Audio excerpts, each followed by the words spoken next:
దేవేంద్రుడు అహల్యని మోసం చేసినందుకు దేవేంద్రుడికి శిక్ష పడింది. ఇది బాహ్యార్థాలు ఇవన్నీ. దానికి తత్వబోధ వేరే ఉంటుంది. ఇలా రెండు రకాలుగానే చెప్పొచ్చు. అప్పుడు నేను చెప్పింది తత్వబోధ ఆంతరంగిక అర్థం. కాబట్టి హిందుత్వం అనేది హిందూ మహాసముద్రం అంత లోతైనది.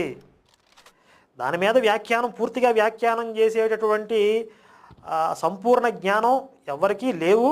నాకు తెలిసినంతలో, నాకు ఉన్నంత జ్ఞానంలో, పరమేశ్వరుడు నాకు ఇచ్చినటువంటి జ్ఞానంలో నేను ఎక్స్ప్లెయిన్ చేస్తాను.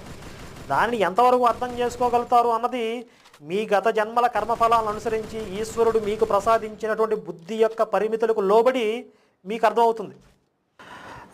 నెక్స్ట్ ఈ బ్రహ్మ సరస్వతి ఈ సందర్భంలో మాట్లాడుతూ నేను లోతు కూతుల గురించి లేవనెత్తాను.